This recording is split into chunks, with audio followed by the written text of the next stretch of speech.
Bapak Ibu dan calon tamtama prajurit kadet tahun anggaran 2020 pada Korem 011 Minahasa yang saya hormati.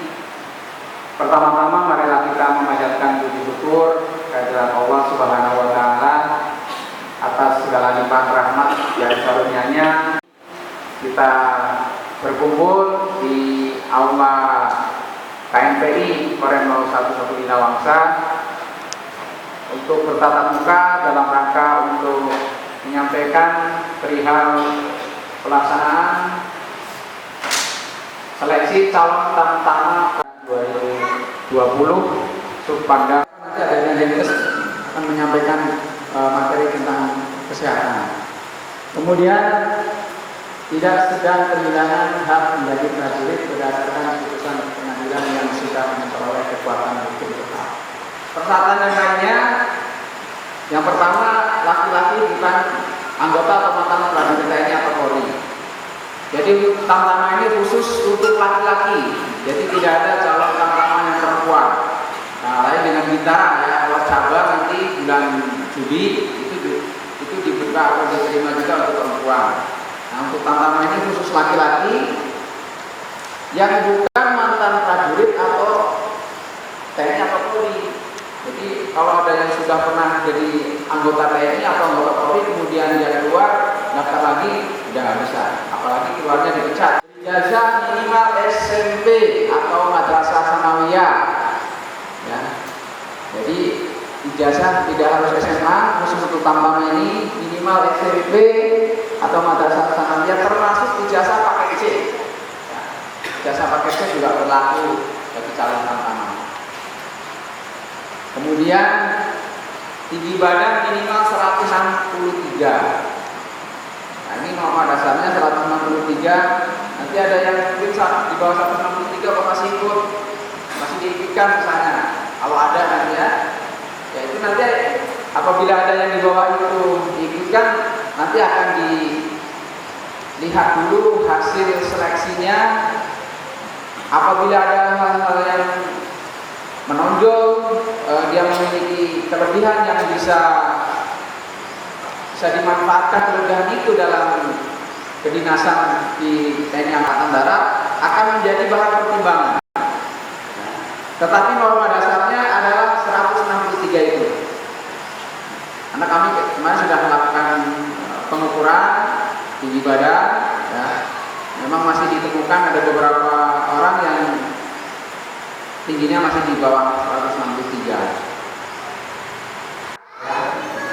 Nanti akan kita lihat, kita akan periksa apakah yang sudah menikah belum dan sanggup tidak menikah selama minimal 2 tahun setelah berdinas. Jadi nanti apabila diterima dari Bapak Ibu sekalian ini mengikuti pendidikan, setelah pendidikan selesai kemudian ditempatkan di satuan-satuan TNI, maka dia belum boleh atau belum diizinkan untuk menikah selama 2 tahun berdinas. Selanjutnya bersedia menjalani ikatan dinas pertama selama 10 tahun. Jadi kalau sudah masuk nanti dia harus menjalani ikatan dinas selama 10 tahun. Artinya 10 tahun pertama tidak diizinkan untuk keluar. Misalnya ada yang baru masuk baru 2 tahun, 3 tahun udah bosan jadi tentara mau keluar, itu tidak bisa. Jadi nanti ada surat perjanjian, surat pernyataan yang menyatakan bahwa dia bersedia minimal 10 tahun berdinas. Tetapi ini jarang juga terjadi, baru 2 tahun, 3 tahun itu berhenti. Kalaupun ada yang berhenti pensiun dini itu rata-rata sudah senior dan memang ada ada aktivitas lain di luar yang mungkin tidak bisa dilaksanakan bersama-sama berdinas. Kalau orang lain, abang-abang kalian sudah berhasil dan ternyata dia mampu, nah, kalian juga pasti mampu.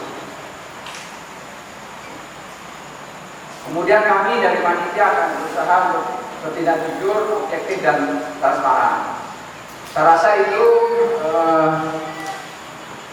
beberapa hal yang ingin kami sampaikan kepada Bapak Ibu sekalian yang bertanya berkaitan dengan kegiatan seleksi ini. Silakan Bapak Ibu tanyakan kepada kami.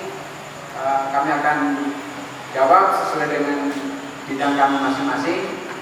Dan apabila ada hal yang mungkin perlu dilaporkan ke komando atas yang tidak bisa kami jawab di sini, akan kami laporkan. Demikian, sebelum ada Bapak Ibu bertanya kepada kami, mungkin ada nanti selanjutnya akan disampaikan dari Ketua Tim Kesehatan dan Ketua Tim Jasmani. Terima kasih. Assalamualaikum warahmatullahi wabarakatuh.